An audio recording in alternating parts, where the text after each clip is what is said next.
Welcome to এভৰিওয়ান। আমি আজি আলোচনা কৰিবলৈ গৈ আছোঁ অনুশীলনী 5.2ৰ কিছুমান গুৰুত্বপূৰ্ণ কুৱেশ্যন। গতিকে এই ভিডিঅ'টি প্ৰথমৰ পৰা শেষলৈ চাবলৈ মই আপোনালোকক অনুৰোধ কৰিলোঁ। আৰু আহক এতিয়া আমি পলম নকৰাকৈ আমি আমাৰ আলোচনালৈ আগবাঢ়ি যাওঁ। আমি আজি আলোচনা কৰিম 11 নম্বৰ কুৱেশ্যন। অনুশীলনী কিমান 5.2 অৰ্থাৎ অনুশীলনী 5.2 11 নম্বৰ কুৱেশ্যনটো আজি আলোচনা কৰিম। 3 15 27 39 অৰ্থাৎ 39 ... এই সমান্তৰ প্ৰগতিটোৰ কোনটো পদ 54তম পদতকৈ 132 ডাঙৰ। তেনেহলে আমিতো নাজানো কোনটো পদ, যিটো পদ নাজানো সেইটো পদ আমাৰ ধৰি ল'ব লাগিব কিমান an। আৰু এই সমান্তৰ প্ৰগতিৰ পৰা আমি কিমান পাই আছো, a পাই আছো আৰু d পাই আছো। আৰু আমাৰ এইটো কোনটো পদ 54তম পদটো আমাৰ নিৰ্ণয় কৰিব লাগিব। 54তম পদতকৈ কিমান ডাঙৰ, এই an পদটো 132 ডাঙৰ। তেতিয়া হলে এতিয়া আমি আলোচনা কৰি আহক। ইয়াত আমাৰ a কিমান, a হল 3 আৰু d সাধাৰণ অন্তৰ কিমান হ'ব 15 অৰ্থাৎ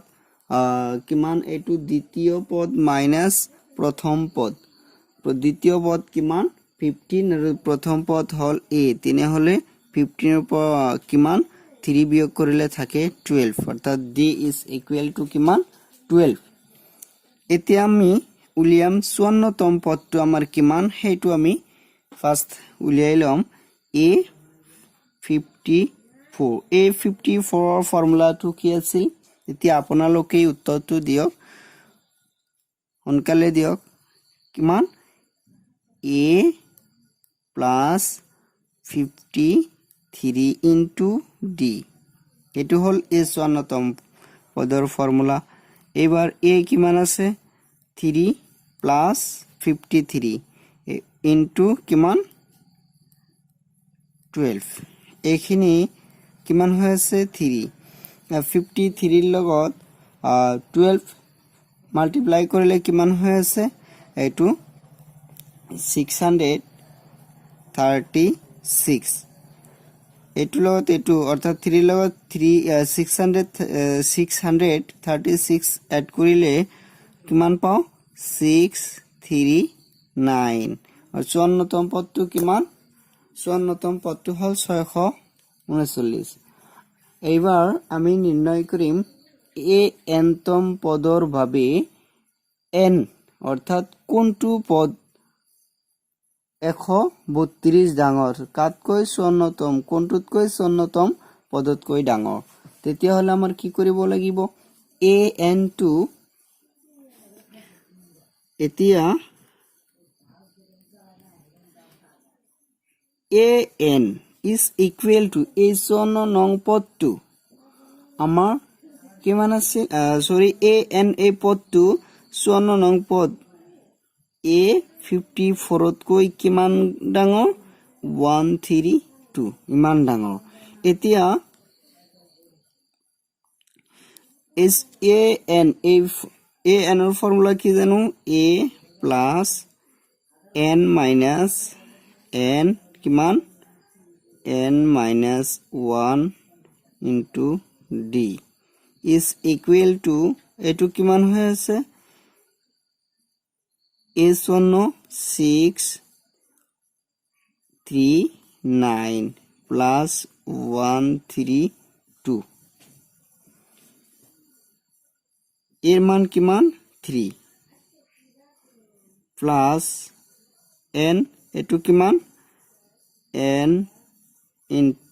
n minus 1 into d is equal to এটো যোগ কৰিলে কিমান পাই আছো 1 2 9 11 3 3 6 7 6 1 7। এইটো তিনি সোঁফালে পক্ষান্তৰ কৰিলে কি হ'ব 7 7 1 -3 এটো হৈ আছে এবাৰ 7 7 1 ৰ পৰা 3 বিয়োগ কৰিলে কিমান পোৱা যায় ডিৰ মানটো কিমান আমি বহাই দিব পাৰো ডি টু কিমান এটো হল 12 এটো আমি ইয়াতে বহাই দিব পাৰো ডিৰ মানটো 12 অৰ্থাৎ 12 ইনটু কিমান n minus 12 is equal to 771 ৰ পৰা 3 বিয়োগ কৰিলে কিমান পোৱা যায় 7 6 8 এটো পোৱা যায় 12 n এটো হোফালে গৈ কি হ'ব এড হ'ব যোগ হ'ব 7 6 8 প্লাস কিমান 12 যোগ কৰিলে কিমান পোৱা যায় 2 8 10 0 6 1 7 1 8 আৰু এটো 7 n এটো প্ৰণ আছে এনাৰ লগত 12 কি হিচাপে আছে প্ৰণ হিচাপে আছে এটো এতিয়া আমি হোফালে যদি পক্ষান্তৰ কৰো কি হ'ব হৰণ হ'ব এইবাৰ 78 ৰ মাজত 12 ৰে হৰণ কৰিলে কিমান পোৱা যায় 6 বাৰ এতিয়া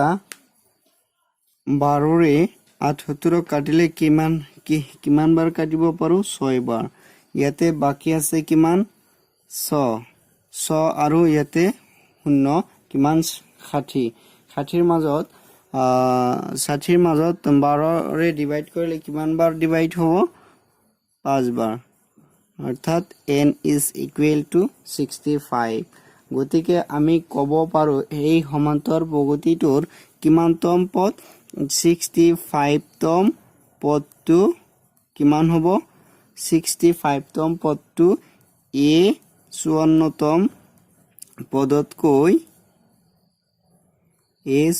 তম পদতকৈ কিমান ডাঙৰ 132 ডাঙৰ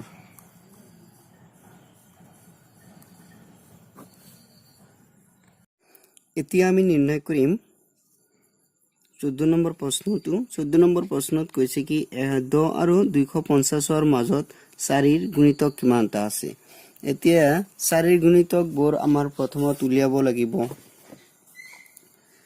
প্ৰথমত আমি কি কৰিব লাগিব 4 ৰ গুণিতকবোৰ উলিয়াই লম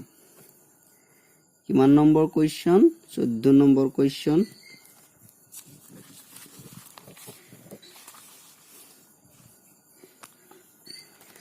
10 আৰু কিমান 250 ৰ মাজত থকা 4 ৰ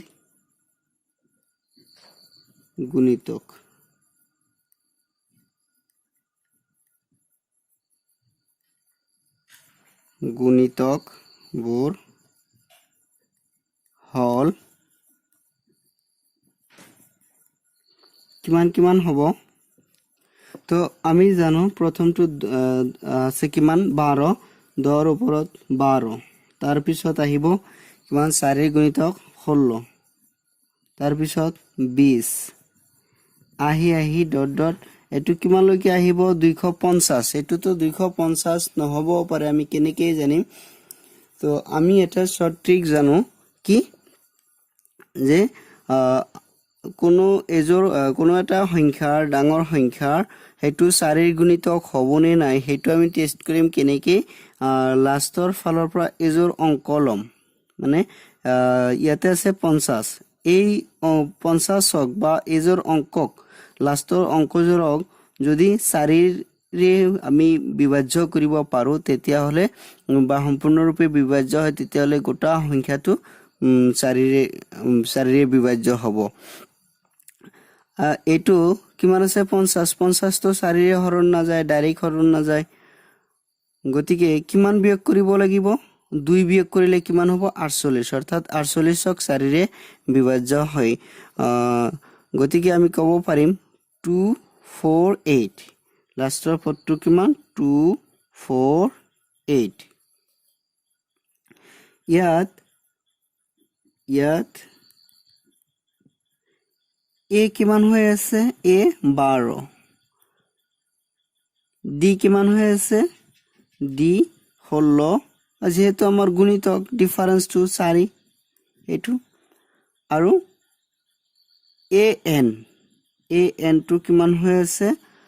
248 এতিয়া আমাৰ উলিয়াব লাগিব n ৰ মান n equal to what যেহেতু আমি জানো an is equal to কিমান a plus n minus 1 into d is equal to an ৰ মানটো কিমান 248 এটো 248 imply that এর মান কিমান a প্রথম পদ 12 n minus 1 into d এর মান কিমান আছে d 4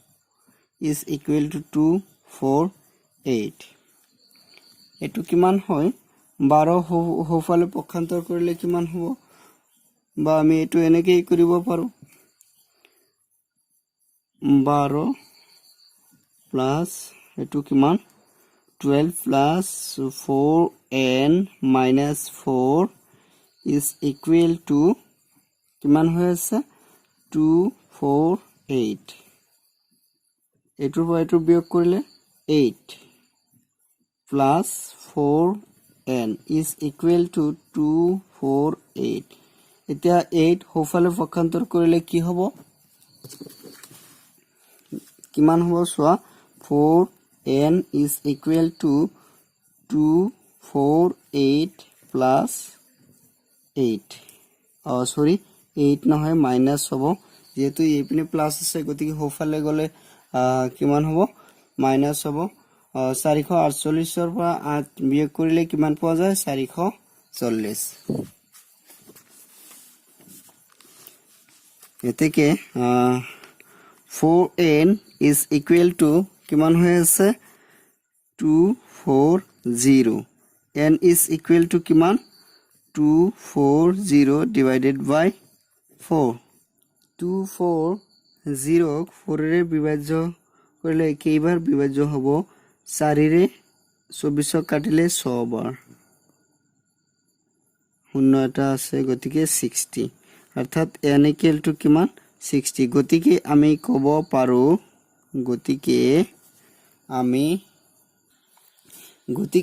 আমি ক'ব পাৰো যে 10 আৰু 250 ৰ মাজত 4 ৰ গুণিতক আছে কেইটা 60টা প্ৰিয় ছাত্ৰ-ছাত্ৰী সকল ইয়াতে কিছুমান কোৱেশ্চন ৰৈ আছে কিমান 12 নম্বৰ 13 নম্বৰ এতিয়া চাওক এইবিলাক কোৱেশ্চন ইয়াতে সামঞ্জস্য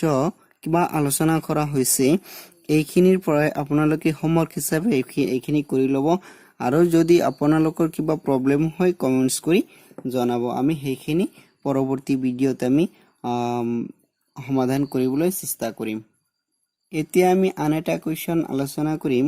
এইটো হল 15 এনৰ কি মানৰ বাবে 63 65 67 এই সমান্তৰ প্ৰগতি আৰু আন এটা সমান্তৰ প্ৰগতি 3 10 17 এই সমান্তৰ প্ৰগতি দুটা এন্তম পদ দুটা সমান হ'ব গতিকে এই সমান্তৰ প্ৰগতিৰ এন্তম পদ দুটা সমান হ'বলৈ হলে দুয়োটাৰে এন্তম পদ কি সমান বুলি ধৰি লব লাগিব এতিয়া আমি সমাধান কৰো প্ৰথম সমান্তৰ প্ৰগতি সমান্তৰ প্ৰগতি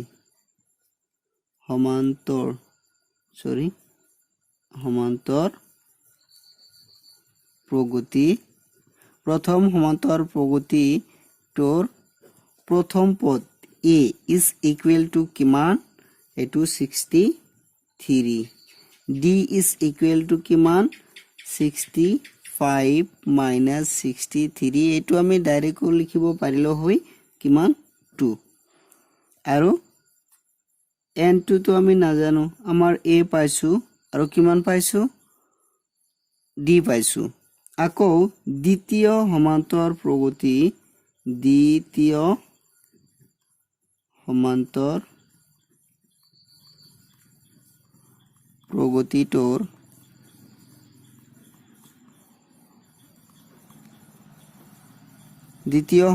প্ৰগতিটোৰ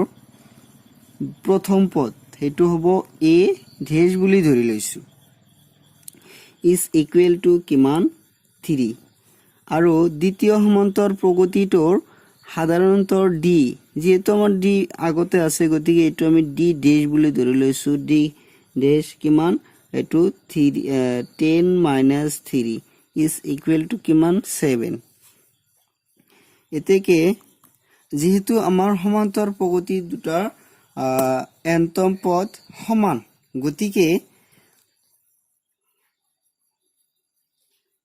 a n is equal to a dash n a n is equal to কিমান পাও a plus n minus 1 into d is equal to a n dash n to কিমান পাও a dash plus n minus 1 into d dash এর মানটো কিমান পাইছিলো 63 plus n minus 1 into d কিমান 2 is equal to a dash 3 আৰু n minus 1 into d dash কিমান 7 imply that এটো কিমান পোৱা যায় 63 এটো 6 ভাঙি দিও গোটেইখিনি 63 twice n এটো কিমান হ'ব 2 is equal to 3 plus এটো পূৰণ কৰিলে কিমান হয় 7n minus 7 এটো কিমান হৈ আছে এটো সংখ্যাকিটা বাওফালে আনিলে কিমান হয় 63 এটো বাওফালে নিলে প্লাস 7 এটো minus 2 এটো minus 3 A twice n to আমি হোফালে পক্ষান্তৰ কৰিম কিমান হ'ব 7n minus twice n then এটো কিমান হৈ আছে 5 minus 2 minus 3 মিলি minus 5 7 or 5 গলে 2 2 লগত 63 যোগ কৰিলে কিমান হৈ আছে 65 is equal to 7n or পৰা twice n গলে 5n অৰ্থাৎ এটো কিমান হ'ব 65 divided by 5 যেহেতু ইয়াতে 5 টো পূৰণ আছে গতিকে এইপিনা হি হৰণ হ'ব এটোৰে কাটিলে কিমান 13 বাৰ এতেকে n equal to কিমান n equal to 13 গতিকে আমি কব পাৰো যে এই দুইটা সমান্তৰ প্ৰগতিৰ n অৰ্থাৎ 13 তম পদ দুটা সমান